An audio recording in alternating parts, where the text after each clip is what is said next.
Bismillahirrahmanirrahim. Dear students, Assalamu alaikum and welcome to your social science class. Well, our today's topic is the changing fortunes of towns. It's about the medieval period, as you know. Some towns like Ahmedabad, Gujarat, went on to become major commercial cities, but others like Thanjavur shrank in size and importance over the centuries. Murshidabad, West Bengal, on the banks of the Bhagirathi, which rose to importance as a center for silks and became the capital of Bengal in 1704, declined in the course of the century as the weavers faced competition from cheap mill-made cloth from England. So this is our topic today, the changing fortunes of towns. Medieval period में ये जो towns थे इनके fortunes किस तरह से change होते रहे, कुछ शहर बनते गए, कुछ शहर अपनी इफादियत खोते गए. तो आज हम डिस्कस करेंगे ऐसे ही कुछ शहरों के बारे में. तो जैसे कि हमने अभी पढ़ा कि अहमदाबाद जो गुजरात में है, ये एक बहुत बड़ा कमर्शियल सेंटर बन गया. इसके बरक्स जो थंजावुर था साउथ इंडिया में, वो श्रिंक हो गया साइज़ में भी और इम्पोर्टेंस में भी. वो पहले बहुत एक इम्पोर्टेंट सिटी थी, लेकिन बाद में उसकी इम्पोर्टेंस कम हो गई, उसका साइज़ भी कम हो गया. और इसी तरह से एक नया शहर वजूद में आया, मुर्शिदाबाद जो वेस्ट बंगाल में है. वो भागीरथी रिवर के बैंक्स पर है, किनारे पर है. तो ये एक अहम शहर बन गया और अपनी सिल्क के कारोबार के लिए ये मशहूर शहर था और बंगाल का कैपिटल बन गया 1704 में. बाद में इसकी अहमियत फिर कम हो गई, ये डिक्लाइन हो गया फिर दोबारा जब इसका कंपटीशन हो गया अंग्रेज़ों के आने के बाद. जो उन्होंने यहाँ पे कारखाने लगाए और वहाँ कपड़ा बना मिलों में, तो उस मिल कपड़े की वजह से जो कंपटीशन हुआ, तो उसकी वजह से जो ये मुर्शिदाबाद का शहर जो था, इसकी अहमियत कम हो गई. तो ऐसे ही एक शहर हम्पी के बारे में हम पढ़ेंगे. तो ये जो हम्पी शहर था, ये इसके बारे में ज़रा हम देखते हैं. A closer look. Hampi, Masulipatam and Surat. These are the three cities which we are going to discuss in today's topic. The architectural splendor of Hampi. First of all, we will talk about Hampi. Hampi is located in Krishna Tungabhadra basin, which formed the nucleus of the Vijayanagara Empire, founded in 1336. The magnificent ruins at Hampi reveal a well-fortified city. No mortar or cementing agent was used in the construction of these walls, and the technique followed was to wedge them together by interlocking. So this was the special feature of the walls of the city. The architecture of Hampi was distinctive. जो विजयनगर सल्तनत का जो थी, Vijayanagar empire, जो 1336 में जिसकी बुनियाद पड़ी थी, ये साउथ इंडिया की एक बहुत बड़ी और इम्पोर्टेंट एम्पायर थी. तो इसी का शहर था ये हम्पी, और इसका आर्किटेक्चर जो था वो बड़ा यूनिक और डिस्टिंक्टिव किस्म का आर्किटेक्चर था. The buildings in the royal complex had splendid arches, domes, and pillared halls with niches for holding sculptures. They also had well-planned orchards and pleasure gardens with sculptural motifs such as the lotus and corbels. In its heyday, in the 15th and 16th centuries, Hampi bustled with commercial and cultural activities. 15वीं और 16वीं सदी के ज़माने में जो इसका ओहदी हुकूमत का दौर शबाब था, इस ज़माने में ये एक बहुत बड़ा कमर्शियल सेंटर था. हम्पी जो था, यहाँ पे जो मर्चेंट्स थे, Muslim merchants, Chettis and agents of European traders such as the Portuguese thronged the markets of the Hampi. ये उन दिनों 15वीं और 16वीं सदी में यहाँ पे पुर्तगीज ट्रेडर्स भी आते थे, उनके जो एजेंट्स थे वो आते थे, मुस्लिम ट्रेडर्स आते थे, चेटीज आते थे. तो यहाँ पे बहुत बड़ी ये बिजनेस एक्टिविटी होती थी. Temples were the hub of the cultural activities, and Devdasis, Devdasi means the temple dancers. They performed before the deity, royalty and masses in the many pillared halls in the Virupaksha. Virupaksha means a form of the Shiva in the temples. तो वहाँ पे ये dance करती थी ये देवदासियाँ. वहाँ जो राजा होता था वो भी देखता था, और मासेस जो होते थे वो भी इस डांस को, इन डांस परफॉर्मेंसेस को देखते थे, जो ये वहाँ पे देवी देवताओं के सामने डांस करते थे. The Mahanavami festival, known today as Navratri in the south, was one of the most important festivals celebrated at Hampi. जो नवरात्रा जो हम मनाते हैं आज, तो इसको महानवमी का ये फेस्टिवल भी कहते हैं. तो ये बड़े धूमधाम से वहाँ पे सेलिब्रेट किया जाता था. Archaeologists have found the Mahanavami platform where the king received guests and accepted tribute from subordinate chiefs. From here he also watched dance and music performances as well as wrestling bouts.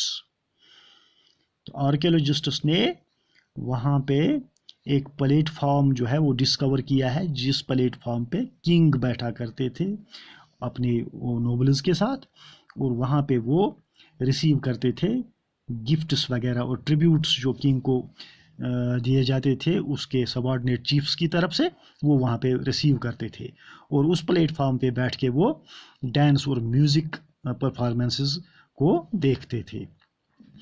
और वहाँ पे wrestling के मुकाबले भी होते थे, जो वहाँ पे किंग उस प्लेटफॉर्म पे बैठ के उनका मुशाहिदा करते थे. Hampi fell into ruin following the defeat of the Vijayanagara in 1565 by the Dakkini Sultans. Dakkini Sultans, the rulers of Golconda, Bijapur, Ahmednagar, Birar and Bidar. ये जो दक्किनी सुल्तान्स थे, उन्होंने विजयनगर राजा को शिकस्त दे दी 1565 में, और उसके बाद जो है हम्पी जो है, हम्पी का शहर ये बर्बाद हो गया, ये उसकी शान शौकत जो है वो ख़त्म हो गई. इसके बाद हम दूसरे शहर के बारे में पढ़ेंगे जो गुजरात में है, सूरत. सूरत was also called a gateway to the west. The importance of Surat was such that it was called a gateway to the west.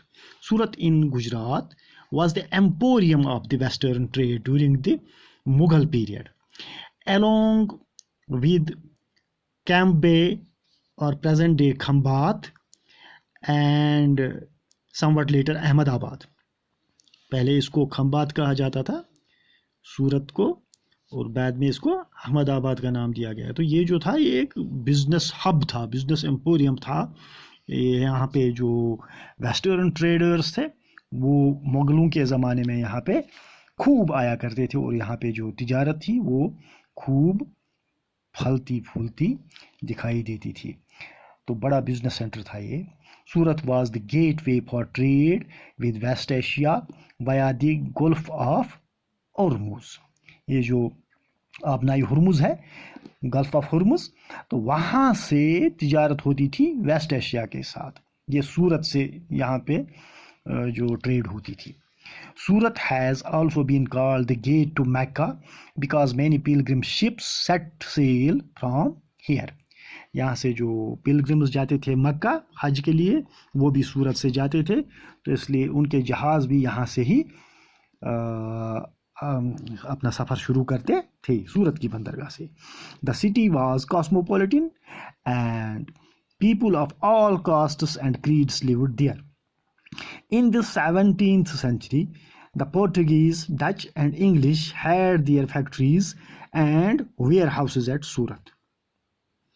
According to the English chronicler Ovington, who wrote an account of the port in 1689,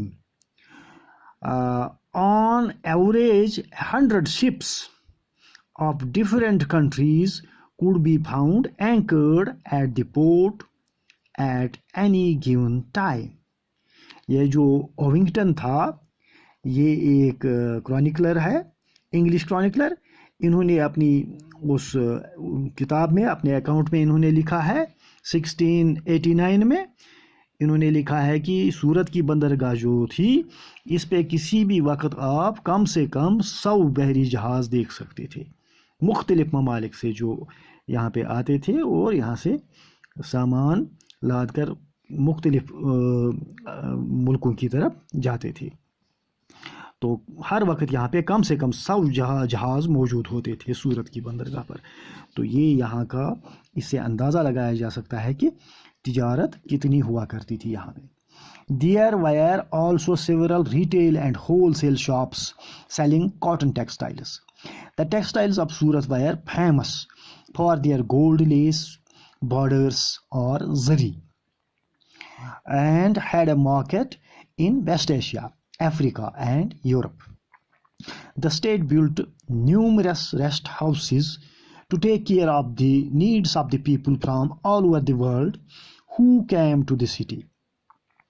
तो ये जो city थी सूरत की, यहाँ पे जरी वाला कपड़ा बनता था, जो गोल्ड लेस होती थी कपड़े पे, कॉटन के कपड़े पे, वो यहाँ पे लगाई जाती थी। और ये टेक्सटाइल जो था सूरत का, ये मशहूर था, पॉपुलर था बड़ा, वेस्ट एशिया में, अफ्रीका में और यूरोप के बाज़ारों में। तो यहाँ सूरत में बहुत से रेस्ट हाउसेस भी बनाए गए थे, जो यहाँ पे दूर दूर से बड़े बड़े ये ताजिर आते थे, उनके रहने का यहाँ पे इंतज़ाम हुआ करता था। There were magnificent buildings and innumerable pleasure parks as well.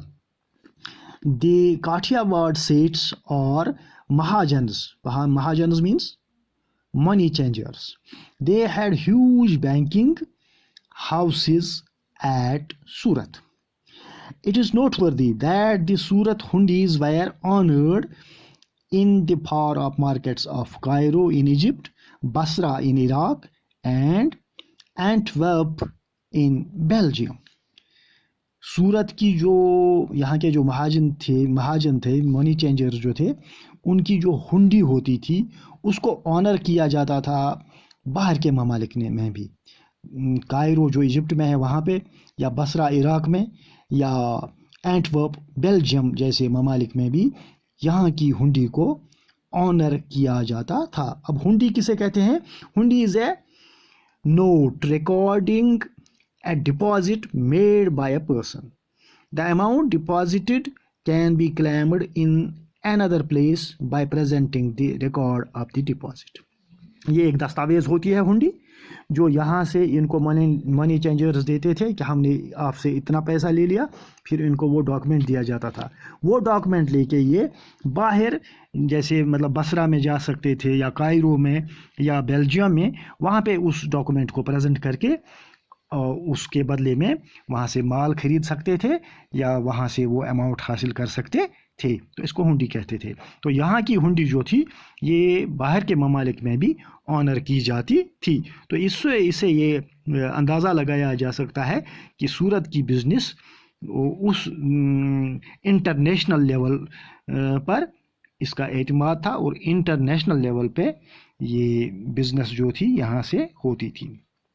However, Surat began to decline towards the end of the 17th century.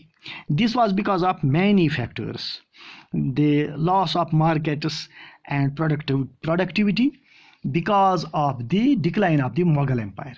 जब मुग़ल एम्पायर का डिक्लाइन हो गया तो सूरत का भी डिक्लाइन हो गया, क्योंकि यहाँ जो मार्केट जो थे वो लॉस में चले गए, प्रोडक्टिविटी भी कम हो गई, और एक इम्पॉर्टेंट फैक्टर ये भी था कि control of the sea routes by the Portuguese and competition from Bombay, present day Mumbai, where the English East India Company shifted its headquarters in 1668। तो इस वजह से सूरत जो है वो डिक्लाइन हो गया, इसका ये कारोबार बिजनेस वगैरह। लेकिन आज़ादी के बाद दोबारा इसने अपनी शान शौकत बहाल की। तो today Surat is a bustling commercial center. So this was about Surat, Surat city, how it flourished and then declined, but now again it's bustling commercial center. तो ये आज आपने पढ़ा सूरत के बारे में और हम्पी के बारे में। With this I take your leave. Thank you very much. Goodbye and Allah Hafiz.